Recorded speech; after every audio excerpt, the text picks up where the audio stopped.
4. Nós vamos falar hoje sobre o trono de Deus,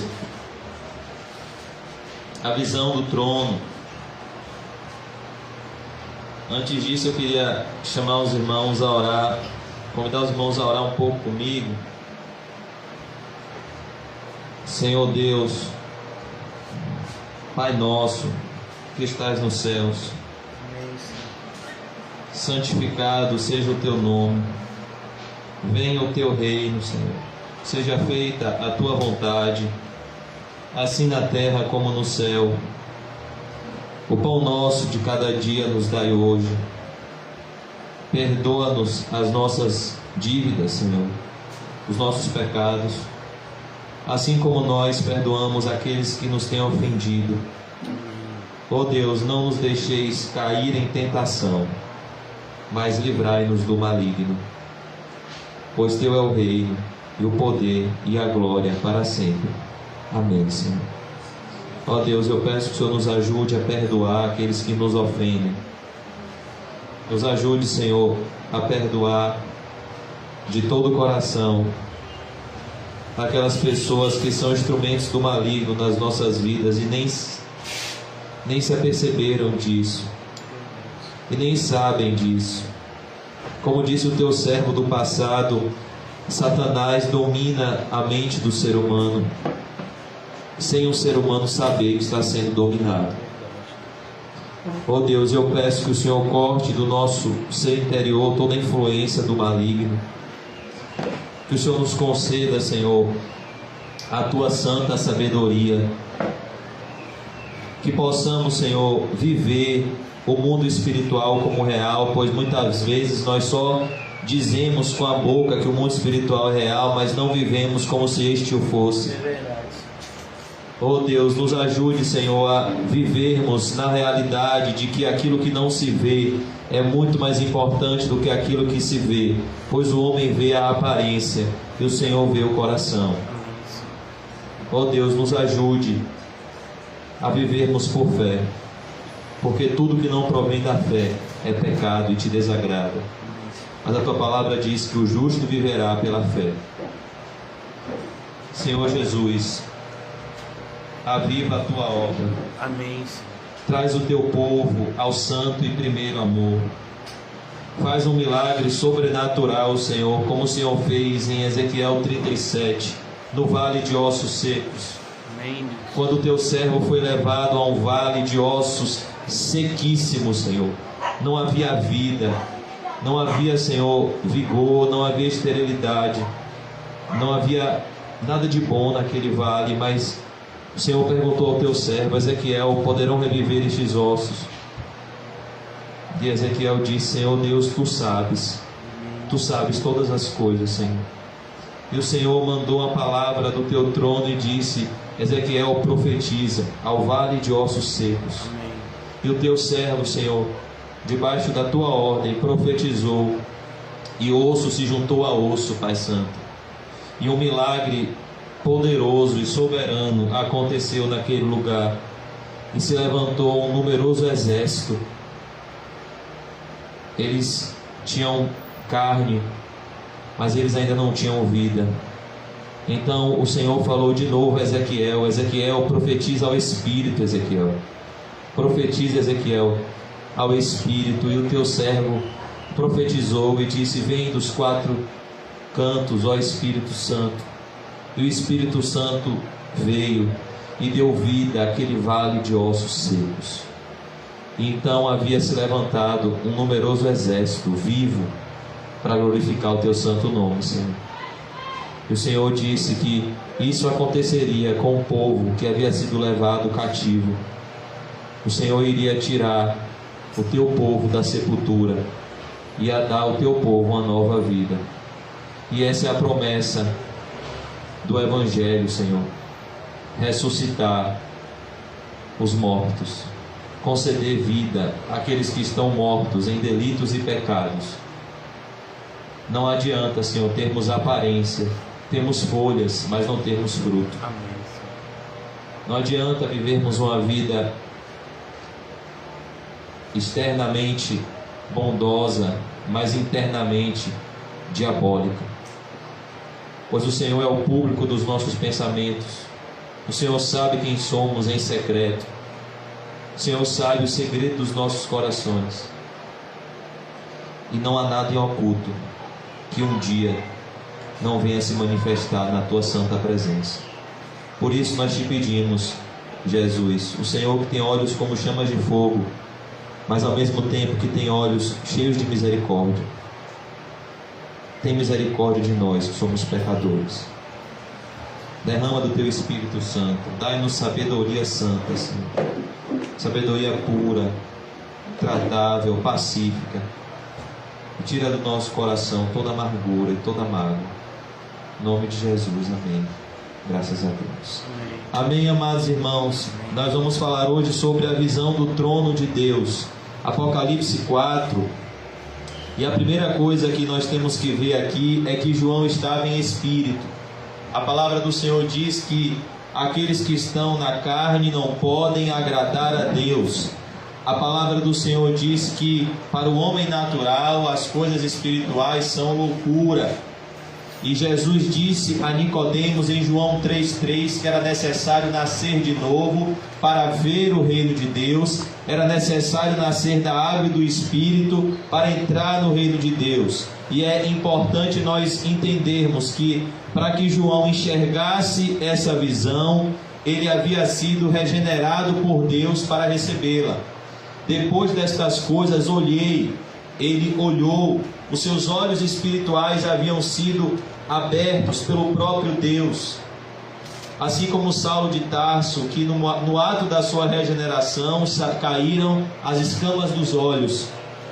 João aqui estava vendo em espírito aquilo que o olho natural não consegue enxergar. E essa é a diferença dos cristãos para os não cristãos. Os cristãos, irmão Marcelo, eles têm a fé, que é um dom de Deus. E a fé é o firme fundamento daquilo que não se vê. É a certeza daquilo que se espera. Qual é a diferença de um cristão para um não cristão? É que o cristão vê aquele que é invisível. Vamos abrir em Hebreus 11, 27. A Bíblia vai falar sobre um homem que teve essa visão daquele que é invisível, e por isso ele renunciou tudo o que ele renunciou. O nome dele é Moisés. Ele não renunciou por um ato impensado, ele não abandonou tudo para seguir o chamado de Deus somente por um sentimentalismo barato ou por uma emoção. Moisés, ele tinha uma firme convicção do que ele estava fazendo, de quem havia o chamado. Verso 23, vamos ler a partir do 23. Pela fé, Moisés, apenas nascido, foi ocultado por seus pais durante 3 meses, porque viram que a criança era formosa. Também não ficaram amedrontados pelo decreto do rei. Pela fé, Moisés, quando já homem feito, recusou ser chamado filho da filha de Faraó, preferindo ser maltratado junto com o povo de Deus, a usufruir, perceba, tudo que o mundo vai lhe oferecer, prazeres transitórios do pecado. Verso 26, porquanto considerou o opróbrio de Cristo por maiores riquezas do que os tesouros do Egito, porque contemplava o galardão. Verso 27, onde nós queríamos chegar. Pela fé ele abandonou o Egito, ele abandonou o mundo, não ficando amedrontado com a cólera do rei Faraó. Antes permaneceu firme. Por que ele permaneceu firme? Como quem vê aquele que é invisível. Então essa foi a motivação do apóstolo João estar preso na ilha de Patmos. Após uma vida de integridade e fidelidade ao chamado de Deus, ele estava numa masmorra, ele estava preso numa prisão insalubre, porque ele estava enxergando aquilo que os seus acusadores, aquilo que aqueles que o perseguiam e maltratavam não enxergavam, que é aquele que é invisível, que é Deus, Jesus Cristo. Então aqui nós vemos a visão do trono de Deus. Essa visão nos é dita no capítulo 6 de Isaías, essa visão nos é dita no capítulo 4 de Hebreus, como um trono da graça. E aqui nós vamos ver de novo o trono de Deus, que é de onde de onde procede todas as decisões que acontecem no mundo, tanto no mundo espiritual, quanto no mundo físico, tanto na geopolítica. Tudo que acontece no mundo, todas as decisões do mundo, elas nascem no tribunal de Deus. A Bíblia diz em Provérbios 19, 21, muitos são os desígnios do coração do homem, mas o propósito do Senhor prevalecerá. A Bíblia diz em Provérbios 21, que como ribeiro de águas, assim é o coração do rei nas mãos do Senhor. Este o inclina para onde ele quiser. De uma folha de árvore que cai, há uma decisão, de um toque de recolher do governador.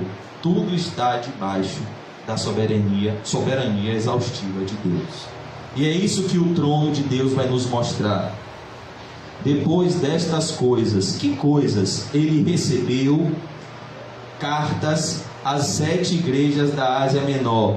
Ele revelou aos pastores das 7 igrejas da Ásia Menor qual era a condição espiritual da igreja e qual era a necessidade das igrejas. A maioria das igrejas precisava de arrependimento, outras igrejas precisavam de perseverança, outra igreja precisava voltar ao primeiro amor. Mas o que nós vemos bem claro aqui em Apocalipse é que Jesus passeia no meio da igreja e tem olhos como chamas de fogo. Ele sabe tudo o que se passa na igreja. Depois destas coisas, depois de entregar a mensagem às igrejas, agora Deus vai revelar a João os acontecimentos futuros, como nós vimos ontem em Marcos 13, o sermão escatológico de Jesus Cristo. Nós não devemos ser adivinhos. O livro Apocalipse significa revelação. Deuteronômio 29, 29 diz que o que foi revelado pertence a nós e o que está encoberto pertence a Deus. Não é o nosso papel adivinhar o futuro, é nosso papel acreditar no futuro revelado na palavra de Deus. Qual é esse? Marcos 13, Lucas 21 e Mateus 24 e Apocalipse. Nós sabemos que o mundo está sendo preparado para a ascensão do anticristo, para a grande tribulação, para a perseguição da igreja e para a volta de Jesus. Tudo o que está acontecendo no mundo está debaixo da soberania de Deus. Depois dessas coisas olhei. A Bíblia diz no Salmo 121, eu elevo os meus olhos para os montes. De onde virá o meu socorro? O meu socorro vem do Senhor, que fez o céu e a terra. A grande questão, irmãos, é para onde nós estamos olhando no momento da crise. Jesus Cristo disse que se os nossos olhos forem bons, todo o nosso corpo será bom. Se os nossos olhos forem maus, toda a nossa vida será má. João aqui estava num momento de aperto e aflição, mas ele estava olhando para a direção certa, para Jesus, o autor e o consumador da fé. Apocalipse 4:1. Depois dessas coisas olhei, e eis tão somente uma porta aberta no céu. Quem abre a porta do céu, irmãos? Jesus. Jesus, com seu sangue, com sua morte e ressurreição, abriu para o seu povo a porta do reino dos céus. Quem já leu o Salmo 24?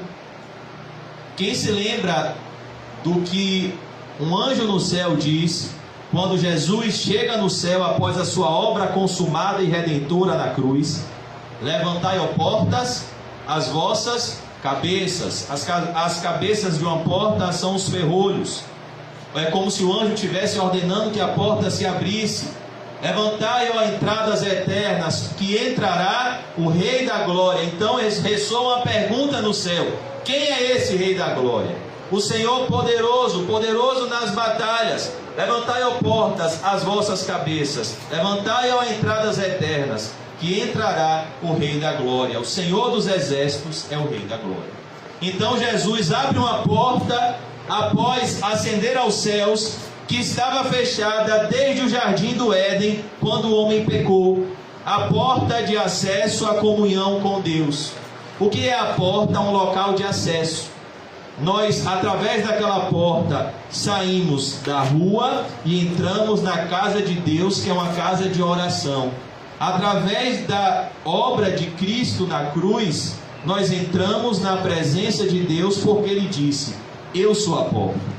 Aquele que entrar por mim será salvo. Entrará e sairá e encontrará pastagens. Eu sou o bom pastor da sua vida pelas suas ovelhas. Então João viu uma porta aberta no céu. Essa porta está aberta no céu para todo cristão quando ele dobra o seu joelho no lugar secreto de oração. Por isso que a oração é a respiração da alma. Como também, eu vou correr por causa do horário, a primeira voz que ouvi, como de trombeta, ao falar comigo, dizendo: sobe para aqui. Perceba, é Deus que está chamando João para onde? Para o terceiro céu. Perceba, irmãos, como à medida que nós nos aproximamos de Deus, Deus se aproxima da gente. A Bíblia diz em Tiago 4,8: achegai-vos a Deus, e Ele se achegará a vós outros. E para você viver perto de Deus, você não precisa ter um passado perfeito. Você precisa ter um arrependimento verdadeiro no presente, um coração quebrantado. Pois o homem que mais viveu perto de Deus nessa terra foi o homem que teve o pior passado do colégio apostólico. Quem foi? O apóstolo Paulo. Quem dos 12 apóstolos foi ao terceiro céu? Paulo. E quem foi o maior perseguidor da igreja? O apóstolo Paulo. Porque aonde abundou o pecado, superabundou a graça de Deus. Por isso que aqui ele ouve essa voz: sobe para aqui. E é importante que você entenda que sua morte vai ser assim. É Deus quem escolhe o momento que a gente vai estar diante dele.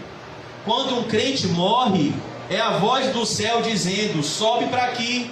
Apocalipse 14:13 vai dizer: bem-aventurados desde já são aqueles que morrem no Senhor, para que descansem das suas fadigas. A Bíblia diz no Salmo 116, verso 15, que agradável é à vista do Senhor a morte dos seus santos.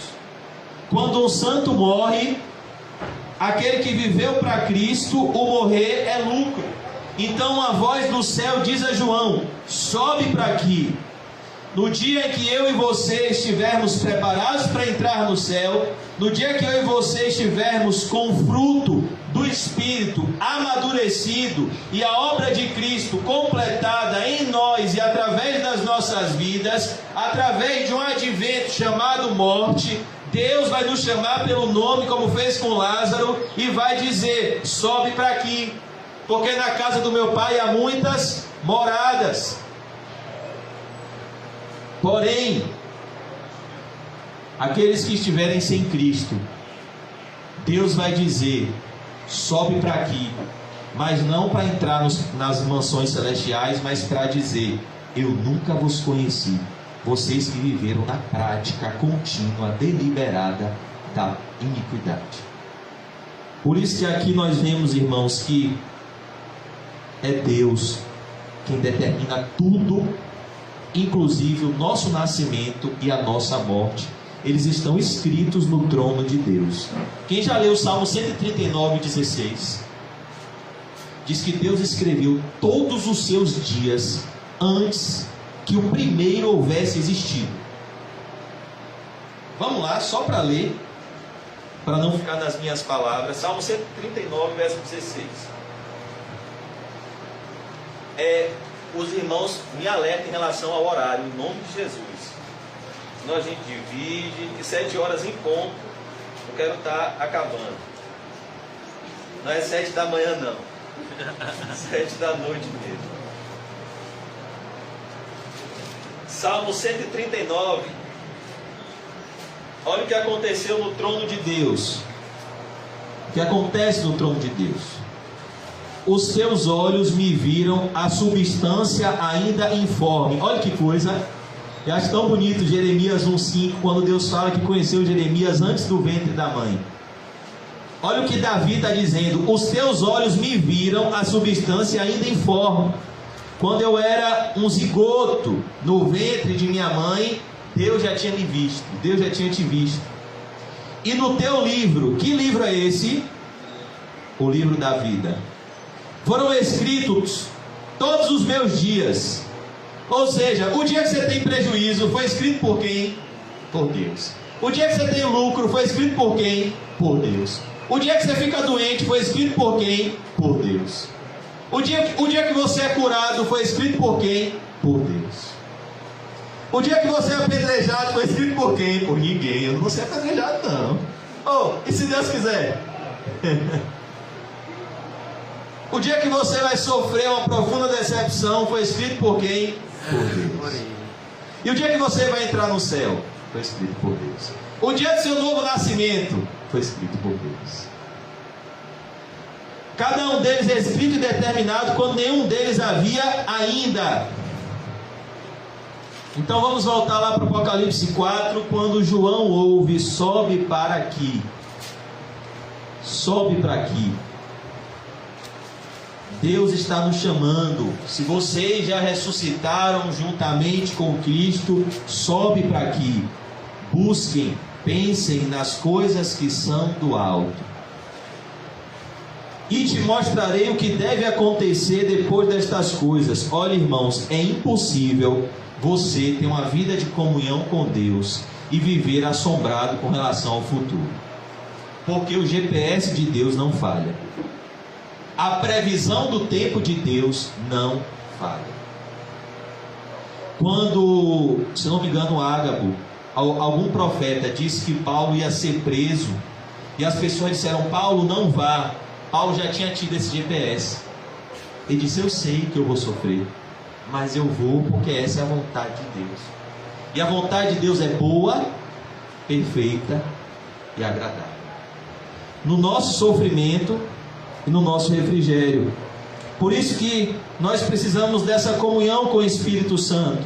E te mostrarei o que deve acontecer depois destas coisas. Deus, irmãos, Ele nos prepara para cada aflição que houvermos de passar. Não é o que está escrito em Isaías 43: quando passares pelas águas, as águas não te submergirão. Quando você passar pelo fogo, a chama não arderá em ti. Porque como forem os nossos dias, será a nossa força. Por isso Jesus disse: não vos inquieteis pelo dia de amanhã, basta a cada dia o seu próprio mal. Às vezes a gente pensa: Senhor, eu não vou suportar ver o óbito da minha mãe, eu não vou suportar ver o óbito do meu pai, eu não vou ter forças para enxergar uma cena dessa. Mas quando você tiver que passar por isso, Jesus vai segurar na sua mão e você vai ver que uma força sobrenatural vai vir sobre você, porque a graça de Deus é proporcional à circunstância adversa que você estiver passando. Por isso Jesus disse a Paulo: a minha graça te basta. E te mostrarei o que deve acontecer depois destas coisas. Ele está revelando a João o futuro, para que João revelasse o futuro à igreja e para que a igreja não ficasse refém dos falsos profetas. Para que ir para a igreja, por exemplo, de uma profetisa aqui na Liberdade chamada Maria Aguiar, que ficou famosa por revelar o futuro? Para que você ir numa mulher dessa se você sabe que Apocalipse vai te dizer tudo que vai acontecer no futuro? Se você pega o capítulo 13 de Marcos, ele te diz tudo que vai acontecer no futuro, tudo que está acontecendo no presente. Então João nos revela o Apocalipse para que a gente não caia nas mãos dos adivinhos e dos falsos profetas, que adivinham invenções do seu próprio coração e falam que Deus disse quando Deus não disse. Alguém pode me dizer as horas? 6h40. É 6h40 ou 6h34?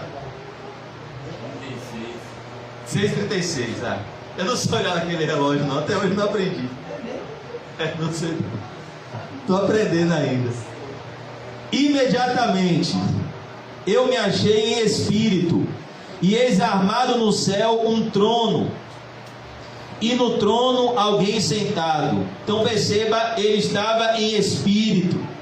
É necessário que eu e você estejamos em espírito para que tenhamos uma visão clara da vontade de Deus nas nossas vidas, porque a carne milita contra o espírito milita contra a carne, e jamais iremos enxergar a vontade de Deus como boa, perfeita e agradável na carne.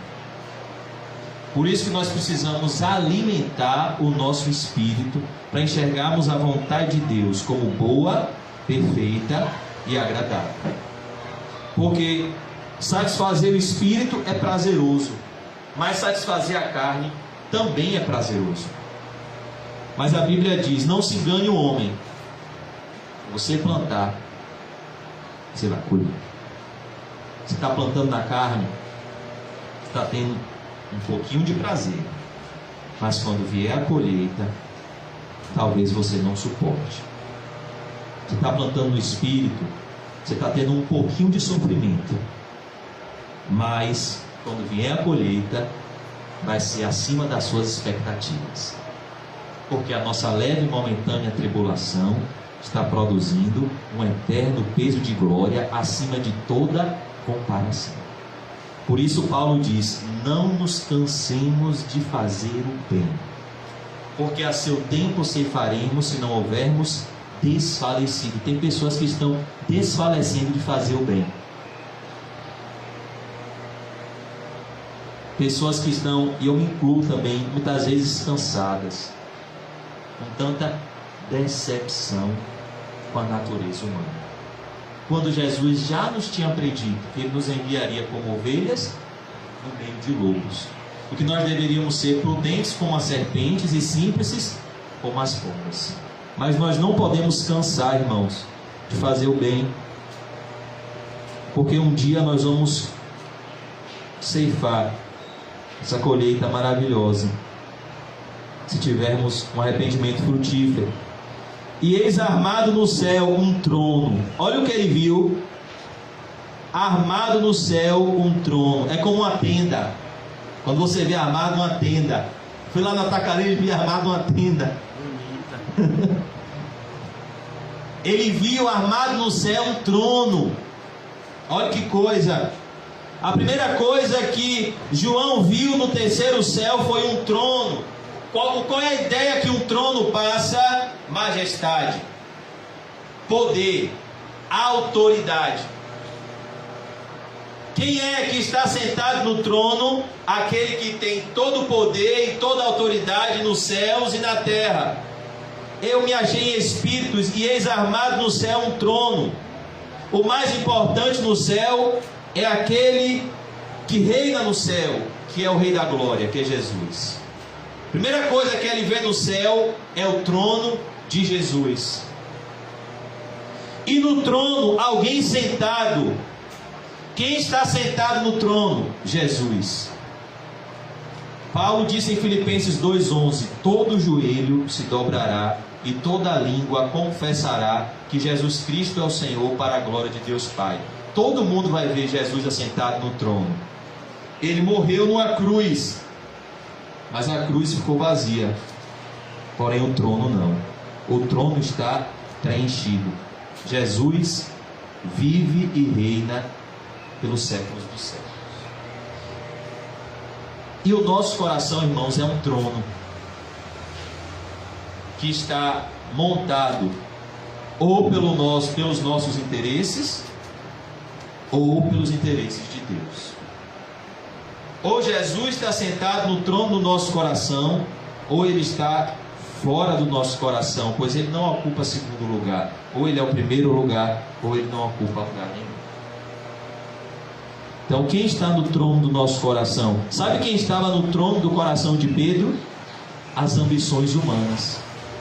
Então, quando Jesus disse que ia para a cruz, Pedro disse: não, tem compaixão de ti, Senhor, tenha autocomiseração, não vá para a cruz, não. Jesus disse: para trás de mim, Satanás. Você, Pedro, está focando nas ambições dos homens. No trono do seu coração está as ambições humanas, não está a glória de Deus.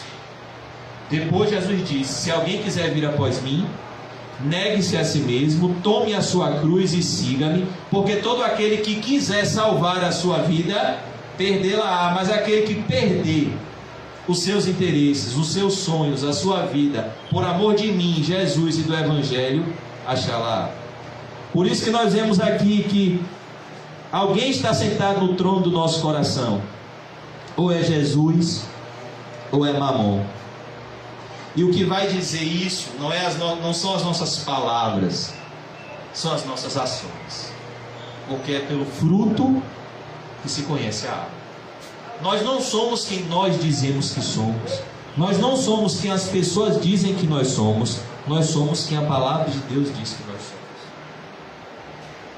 Então agora nós vemos, e esse que se acha assentado é semelhante no aspecto à pedra de jaspe. O que é a pedra de jaspe? A pedra de jaspe é uma pedra multicor, muito linda, muito preciosa, que dela emana várias cores ao mesmo tempo. Essa pedra de jaspe quer revelar a João e o seu povo, ao povo de Deus, à igreja de Deus, no trono de Deus, a perfeição de Deus. Pois o jaspe é uma pedra sem defeito, que emana muitas cores perfeitas. O que ele quer mostrar é que tudo que Deus faz é perfeito. É que a vontade de Deus é boa, perfeita e agradável. É que tudo que sai do trono de Deus, todos os decretos de Deus, todos os propósitos de Deus são eternos, perfeitos e não podem ser frustrados pelo homem, nem por Satanás, nem por nenhuma outra criatura. Nada pode nos separar do amor de Deus em Cristo Jesus, nosso Senhor. A palavra que sai do trono de Deus, ela não volta vazia. Sempre cumpre o propósito para o qual ela foi designada, seja para a salvação, seja para a condenação. É por isso que ele diz aqui, no aspecto, ou seja, quando você olha, quando ele olhou para o trono, ele viu uma pedra de jaspe e de sardônio. Sardônio é uma pedra preciosa, porém essa pedra preciosa, ela é bem vermelha, ela tem um vermelho forte. Esse vermelho dessa pedra aponta para a justiça de Deus que emana do trono e que é pautada pelo vermelho sangue de Cristo na cruz do Calvário. Deus não vai julgar a humanidade sem parâmetro. Ele vai julgar a humanidade pelo parâmetro das Escrituras e do sacrifício vicário de Jesus Cristo na cruz. É o sangue de Jesus que salva a humanidade, e é o sangue de Jesus também que faz com que a humanidade seja culpada e condenada pelos seus próprios pecados, porque a luz veio ao mundo e os homens amaram mais as trevas do que a luz, porque suas obras eram más. Então, a justiça que emana do trono, emana porque Deus é justo, mas Ele é justificador daquele que tem fé em Jesus. A pedra de sardônio fala da justiça de Deus, que Deus não inocentará o culpado, mas Ele culpou o seu próprio Filho na cruz, para que o castigo que nos traz a paz recaísse sobre Ele, e pelas pisaduras dele fôssemos sarados. É no tribunal de Deus que Deus pega o escrito de dívida que era contra nós, rasga e encrava na cruz. E Jesus diz: está consumado. Aquele que confessa e deixa alcança a misericórdia. Então ele vê o sardônio, ele vê uma pedra que emana um vermelho sangue, que é o sangue de Jesus, e ao redor do trono há um arco-íris semelhante no aspecto à esmeralda. O arco-íris fala da fidelidade de Deus. Ainda que sejamos infiéis, Deus permanece fiel, porque Ele não pode negar a si mesmo. Qual foi a aliança de Deus com o homem? Com Noé? Fez um arco-íris e disse que não ia mais destruir a terra com água. E Ele é fiel. O mundo não vai ser destruído com água, vai ser destruído com fogo. Então, quando Deus faz uma aliança com alguém, Ele não volta atrás nessa aliança com este alguém, pois os decretos de Deus são irrevogáveis. Quando Deus dá uma sentença no seu trono, ninguém pode mudar esse decreto. Se Ele deu uma sentença favorável a você, Ele não vai te perdoar. E se Ele não deu, não tem esforço humano que possa te salvar. Porque a salvação pertence a quem, Paulinho? A Deus. Então aqui nós vemos, irmãos, um arco-íris, semelhante no aspecto à esmeralda. A esmeralda é uma pedra preciosa também, que irmão, um verde bem bonito. Perceba que tudo que João está vendo aqui é algo muito bonito. Porque tudo que Deus faz é bonito, perfeito e agradável. Se o homem consegue criar coisas bonitas, imagine Deus. Se aqui na terra, que foi contaminada pelo pecado, tem coisas bonitas, paisagens bonitas, imagine o céu. Por isso que tudo que João vê aqui é algo perfeito. Embora saibamos que aqui Apocalipse é um livro muito simbólico, João está usando símbolos para nos mostrar os atributos de Deus, o trono de Deus. Ao redor do trono, verso 4, há também 24 tronos. Perceba o que ele viu. Ele viu um trono, armado um trono. Ele viu essas cores emanando do trono, a pedra de jaspe, de sardônio, uma esmeralda, um arco-íris ao redor do trono. E o que ele vê na frente do trono, ou ao redor do trono, 24 tronos, que são os 24 anciãos. O que significa isso? A Bíblia diz que os cristãos, a igreja, irá reinar juntamente com Cristo. Por que o número 24? Porque os 24 anciãos representam a totalidade da igreja, os remidos pela graça de Deus e pelo sangue de Jesus do Antigo Testamento, e os remidos pela graça de Deus e pelo sangue de Jesus do Novo Testamento. O Israel de Deus está alicerçado no Antigo Testamento através das 12 tribos. O Israel de Deus está alicerçado no Novo Testamento em Cristo através dos 12 apóstolos. Então 12 mais 12, 24. 24 tronos, a igreja de Cristo, todos os lavados e remidos no sangue de Cristo, reinando juntamente com Cristo no seu trono nos céus, com uma honra e uma majestade que o próprio Cristo tem e concede à sua igreja. Por isso, vamos voltar no capítulo 3 de Apocalipse e ver a promessa de Jesus à igreja de Laodiceia. Apocalipse 3, verso 21. A igreja de Laodiceia era uma igreja muito tendenciosa a desprezar Jesus pela riqueza, pois era uma cidade muito rica.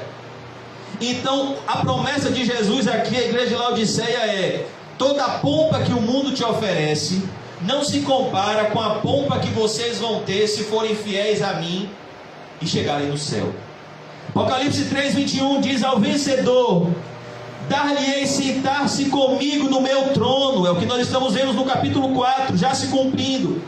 Assim como também eu venci e me assentei com meu Pai no seu trono. Quem tem ouvidos, ouça o que o Espírito diz às igrejas. Vamos voltar para o capítulo 4. Ao redor do trono, capítulo 4, verso 4, há também 24 tronos, e assentados neles, nos tronos, 24 anciãos vestidos de branco. O que significa toda a igreja de Cristo vestida de branco, seguir a paz com todos e a santificação, sem a qual ninguém verá o Senhor. Quem não for santo na terra, não vai habitar com Deus santo no céu. E Jesus disse qual é o meio da gente se santificar: santifica-os na verdade, a tua palavra é a verdade. Aqui, essas pessoas que estão aqui, não são pessoas que viveram a vida de deleites na terra. São pessoas que arrancaram o olho, cortaram a mão, cortaram o pé, para serem fiéis a Deus. Pois é melhor sofrer na luta contra o pecado do que sofrer após de haver pecado. Você acha que se Davi fosse escolher, ele escolheria lutar contra aquele desejo por Betseba antes de adulterar, ou ver sua família toda desmantelada após o seu pecado? Enterrar 4 filhos e saber: eu sei a causa disso, eu pequei contra o Senhor. Davi, você não vai jejuar mais pela criança? Enquanto ela estava viva, eu jejuava e orava. Agora que ela já foi, um dia eu vou me encontrar com ela no céu. Eu vou comer e beber. Não há nada de bonito no pecado. Há tudo de bonito no trono de Deus. Porque o trono de Deus é perfeito. Ao redor do trono há também 24 tronos, assentados neles, 24 vestidos de branco, vestes alvas, a justiça imputada de Cristo. O que nos santifica não é a nossa força, não é o nosso esforço. O que nos santifica é o sangue de Jesus. Sem mim, Jesus disse, nada podeis fazer. C.S. Lewis disse que o homem nunca descobrirá o quanto ele é mau, até que com todas as suas forças ele tem que ser bom. A gente não consegue se santificar. É Jesus que nos santifica. Hoje eu tive uma experiência tão boa. Às vezes a gente conta os nossos problemas a tanta gente. E eu sou tão burro, irmão. Eu acho que se eu for no psiquiatra, ele vai dizer que eu sou retardado. Hoje eu me lembrei, rapaz, eu vou contar para Jesus. Irmãos, trouxe uma paz tão grande. Às vezes você conta seus problemas para um, para outro. O outro já está cheio de problema, fica tão atribulado quanto você. Aí você dobra o joelho, Jesus, eu estou passando por isso, por aquilo. Estou sendo tentado nessa área, estou precisando de ajuda nessa área. E Jesus faz o quê? Ele te ajuda. Meu filho, só agora você foi orar. É assim, irmãos. A gente sem Jesus não consegue nada, mas com Jesus a gente consegue tudo. Por que Paulo disse: posso todas as coisas naquele, não é em mim, está para Jesus, naquele que me fortalece. Eu não posso nada, mas com Jesus eu posso tudo. Amém.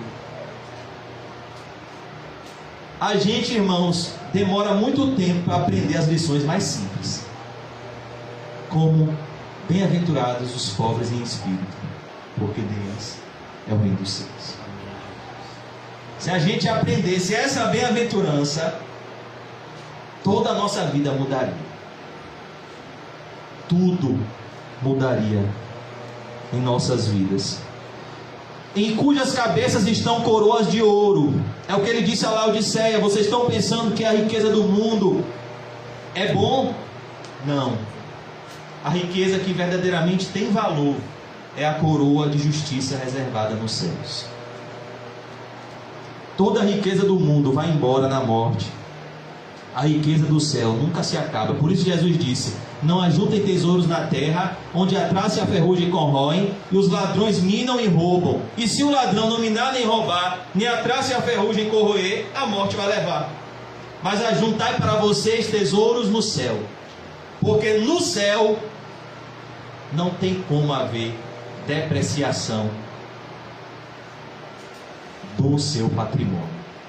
Por isso Paulo disse: eu sei que eu tenho perigo. Ele é fiel para guardar o meu depósito até aquele dia. No céu não tem Fernando Collor para congelar as poupanças. Está tudo lá guardadinho por aquele que é justo e santo e não comete justiça com ninguém. Deus. Concluindo, completando, chegando à conclusão pela fé. 20, verso 5. Do trono saem relâmpagos, vozes e trovões. O que significa isso, irmãos?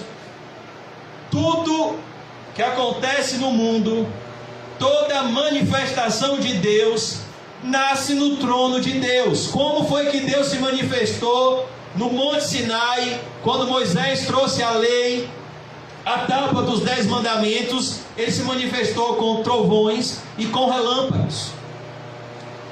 Aqui mostra as manifestações de Deus na terra: relâmpagos, trovões, e a maior de todas as manifestações de Deus, as vozes de Deus, que são os profetas de Deus.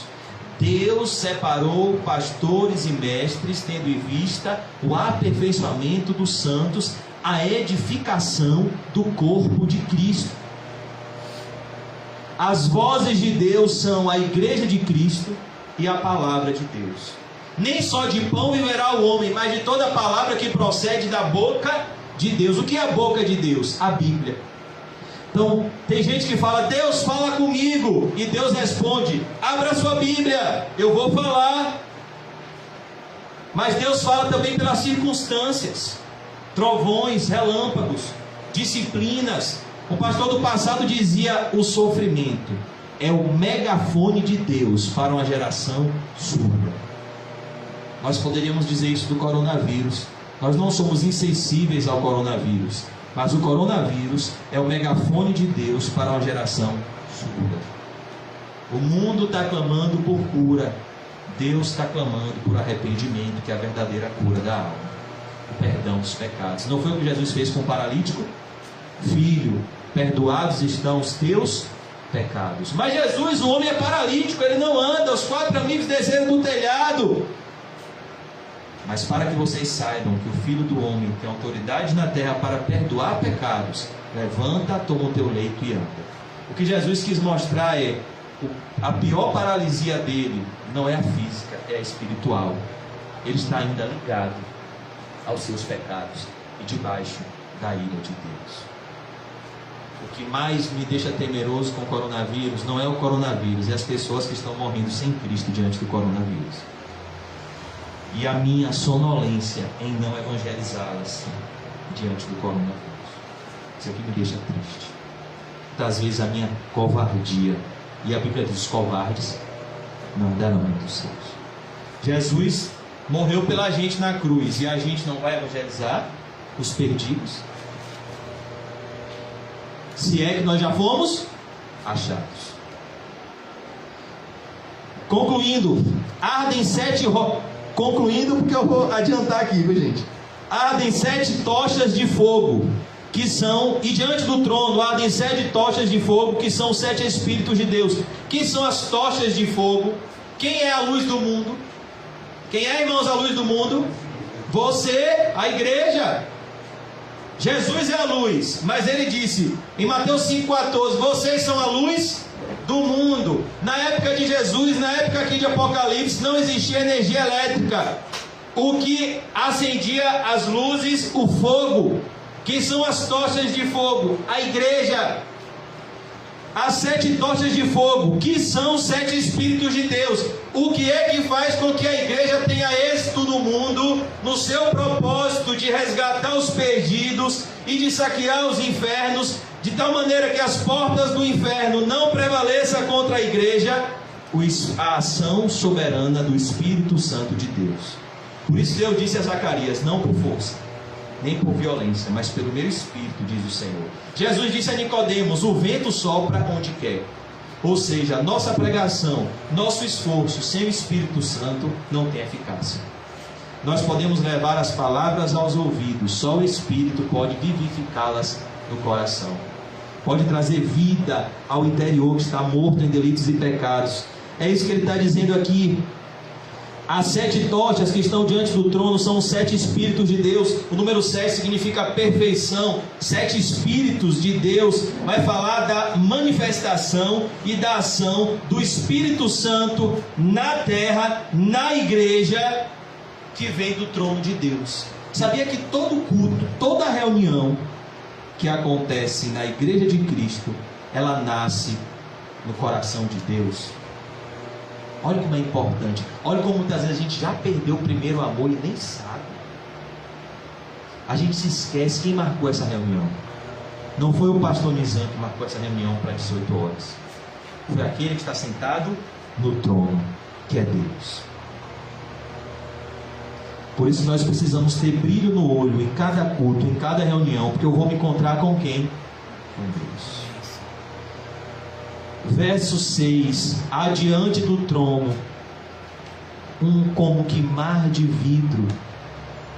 Por isso, irmãos, que a igreja é a instituição mais importante da terra, porque ela está na terra, mas ela não é da terra, ela é do céu, do trono de Deus. A igreja é de Cristo, e ela é santa, foi comprada pelo sangue de Cristo. Adiante do trono, como que mar de vidro semelhante ao cristal. Apocalipse 4:6. Que mar de vidro é esse semelhante ao cristal?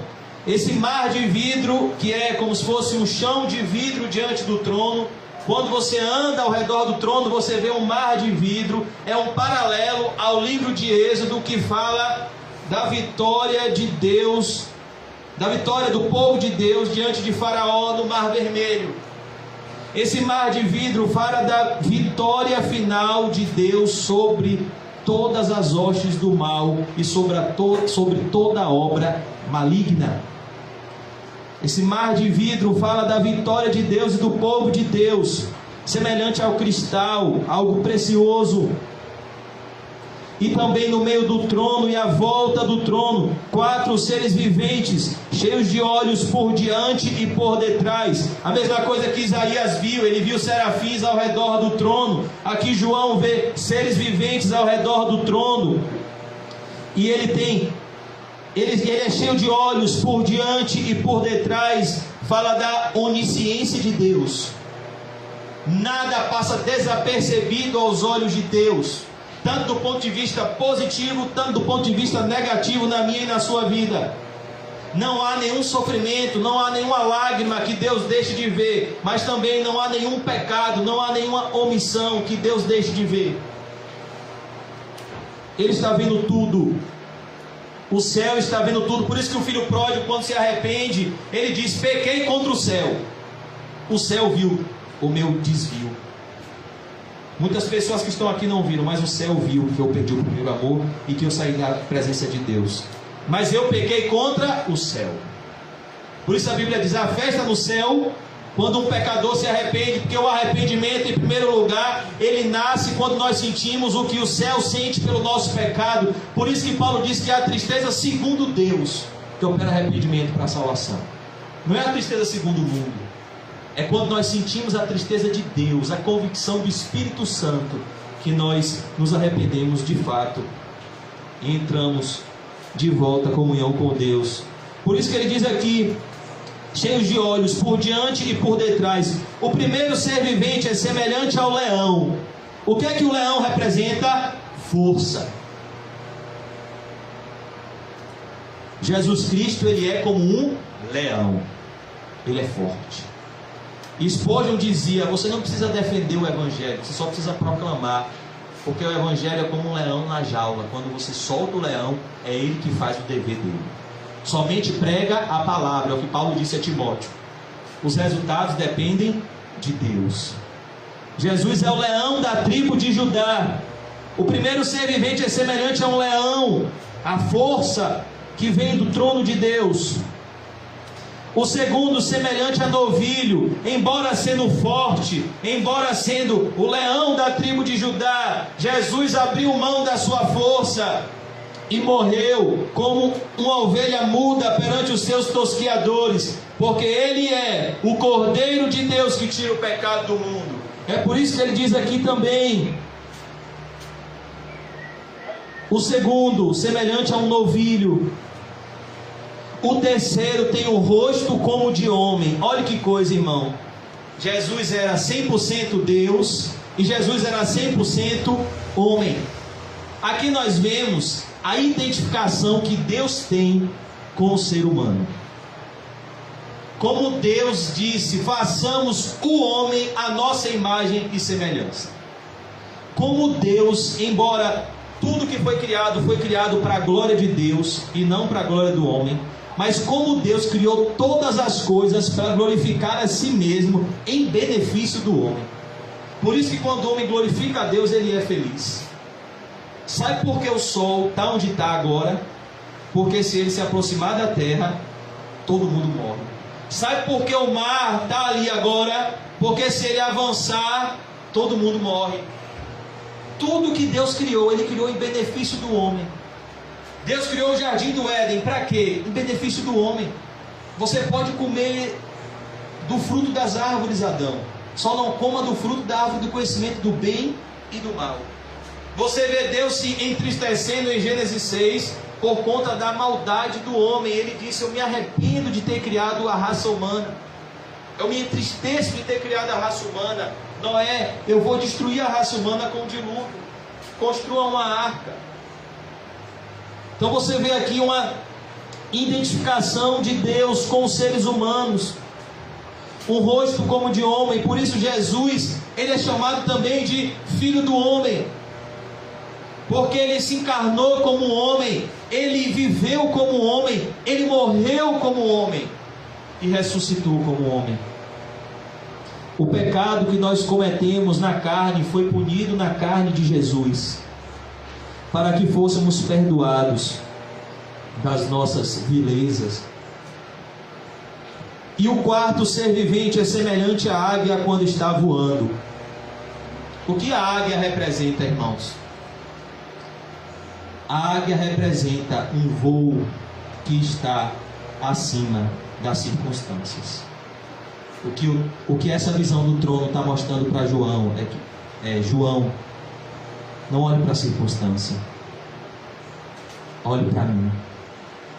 Pois se você estiver em comunhão comigo, assim como a águia, ela tem a capacidade de perfurar as nuvens e sobrevoar acima das tempestades. Quando você estiver em comunhão comigo, o meu poder vai se aperfeiçoar na sua fraqueza, e você vai poder triunfar em meio às adversidades e não fugir dela como um avestruz, internando a cabeça no chão. A águia tem essa característica, ela tem uma visão privilegiada. Quem tem comunhão com Deus tem uma visão privilegiada, e ela tem uma capacidade forte que as outras aves não têm, de triunfar sobre as adversidades. Essa é a vitória que vence o mundo, a nossa fé. E os quatro seres viventes, tendo cada um deles respectivamente, verso 8, 6 asas, estão cheios de olhos ao redor e por dentro, não tem descanso. Olha que coisa, irmãos. A ideia aqui é que no céu nós teremos um trabalho, mas um trabalho perfeito, um trabalho deleitoso. Eles não têm descanso. Jesus Cristo disse, olha como Jesus reprova a preguiça: o meu Pai trabalha até agora, e eu também trabalho. No céu é todo mundo trabalhador. Será que tem um soninho de manhã, das 9 às 1 da tarde, e de tarde até onde der? Não tem descanso, nem de dia nem de noite. Estou brincando, irmãos, aqui nós precisamos descansar, embora Jesus seja o nosso verdadeiro descanso. Mas aqui fala da operosidade que existe no céu. O céu não é um lugar monótono, o céu é um lugar maravilhoso, proclamando a mesma coisa que os serafins fazem no céu. Lá de Isaías 6, Santo, Santo, Santo é o Senhor Deus, o Todo-Poderoso, aquele que era, que é e que há de vir. Perceba, o que é que eles clamam? Eles proclamam o atributo peculiar de Deus. Qual é? A santidade de Deus. É o único atributo de Deus elevado ao terceiro nível de repetição, é a santidade, para mostrar que é o atributo que Deus não negocia em hipótese alguma. Ele não negocia a sua santidade para nos agradar. É a gente que tem que mudar para agradar a Deus, e não Deus que tem que mudar os seus padrões de santidade para nos agradar. Ele não vai deixar de ser santo. O irmão Quinho estava evangelizando uma pessoa um dia que disse: mas o meu Deus não é assim, o meu Deus é amor. Aí Quinho disse para a pessoa: mas o amor de Deus é santo. Não é um amor que você sente no seu coração enganoso. O meu Deus é misericordioso, mas a misericórdia de Deus é santa. E a ira de Deus também é santa. Tudo vem da santidade de Deus. De tal maneira que se alguém entrar na presença de Deus sem santidade, a presença de Deus vai ser um infortúnio para essa pessoa, e Deus vai expulsar essa pessoa da sua presença. Por isso que é necessário nascer de novo. Nosso coração tem que ir para o céu, para que a gente seja apto a entrar no céu, como está acontecendo com João. Primeiro a gente tem que ver o reino, para entrar no reino. No céu tem pecado? Não. Então quem ama o pecado vai fazer o que no céu? Me diga. Quem ama a prática do pecado vai fazer o que no céu? No céu não tem nenhum pecado que os homens amam cometer. Por isso ele diz: Santo, Santo, Santo é o Senhor Deus, o Todo-Poderoso. aquele que era, que é e que há de vir. Deus é o Todo-Poderoso, Ele tem todo o poder. Ele era, Ele manda no passado, Ele manda no presente, Ele manda no futuro. Verso 9, na conclusão, nós vamos só ler agora do verso 9 ao verso 11, nós vamos ver o propósito da criação de Deus, e o propósito da nossa vida, e o que a gente vai passar a eternidade fazendo no céu, se é que nós vamos estar com esses seres aqui, com essa multidão aqui, entoando esse cântico no céu. Porque há uma probabilidade de não entrarmos lá, se não perseverarmos até o fim. Somente aquele que perseverar até o fim será salvo. Há uma probabilidade da gente passar a eternidade entoando o cântico do inferno. Qual é o cântico do inferno que é o oposto desse? Jeremias 8:20. Passou a cega, findou o verão, e nós não estamos salvos. É o cântico do rico da parábola. Pai Abraão, só uma gota d'água. Não tem. Quando esses seres viventes derem glória, olhe, esse é o propósito da nossa criação. Isso que esses seres estão fazendo aqui é o que nós devemos fazer, irmãos, em tudo nas nossas vidas. Quer comais, quer bebais, quer façais qualquer coisa, faça tudo para a glória de Deus. O que você deve fazer no trabalho amanhã? Glorificar a Deus. O que você deve fazer na igreja amanhã? Glorificar a Deus. O que você deve fazer em casa hoje? Glorificar a Deus. O que você deve fazer quando você for beber um copo de água? Glorificar a Deus. O que você deve fazer quando você for ler a Bíblia? Glorificar a Deus. O que você deve fazer quando você for orar? Glorificar a Deus. O que você deve fazer quando você for se relacionar com outras pessoas? Pai, mãe, qualquer outra pessoa. Glorificar a Deus. É isso que esses seres no céu estão nos mostrando, que no céu tudo gira em torno da glória de Deus, e na terra tudo deve girar em torno da glória de Deus, porque toda a terra está cheia da sua glória. Mas será que a nossa vida está cheia da glória de Deus? Ou a nossa vida está cheia de vanglória? Quando esses seres viventes derem glória, honra e ações de graças, gratidão por tudo que Deus fez e é em Cristo, ao que se encontra sentado no trono, ao que vive pelos séculos dos séculos, os 24 anciãos, a igreja, prostrar-se-ão diante daquele que se encontra sentado no trono, adorarão o que vive pelos séculos dos séculos, e depositarão as suas coroas diante do trono, proclamando: Tu és digno, Senhor e Deus nosso, de receber a glória, a honra, Senhor Deus, e o poder, porque todas as coisas tu criaste. Sim, por causa da tua vontade vieram a existir e foram criadas. Sabe o que é mais bonito aqui? É que toda a igreja, todos os remidos, está pegando suas coroas e depositando aos pés de Jesus e dizendo: Jesus, toda a honra e toda a glória pertence a ti. O Senhor criou tudo, tudo foi criado em ti, por ti e para ti. Hebreus 11 vai dizer que todos os elementos invisíveis, todos os elementos visíveis foram criados a partir do invisível, que é Deus, o trono de Deus. Por isso que eu queria concluir hoje com o versículo de 1 Coríntios 10:31. Quer comais, quer bebais, quer façais qualquer outra coisa, faça tudo para a glória de Deus. Porque a cruz está vazia, mas o trono está ocupado. Vamos orar. Senhor Deus Todo-Poderoso, perdoa, Senhor, os nossos pecados. Ajuda-nos, Senhor, mais uma vez a perdoar aqueles que nos ofendem. E nos ajude a estarmos sensíveis à Tua voz, para obedecermos os Teus mandamentos de Te amar de todo o coração, alma, força e entendimento.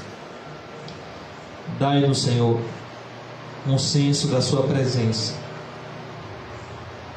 Nos leve em paz para casa e nos conforme à imagem de Jesus. Nos ajude, Deus, a fazer tudo para a Tua glória. Nos leve em paz para os nossos lares. Em nome do Pai, do Filho e do Espírito Santo. Amém. Graças a Deus. Amém. Amém, irmão. Saúde seu irmão, cumprimento santo. E diga para ele: Deus está no trono, seu alto e sublime trono. Amém, Jesus. Confie. Amém.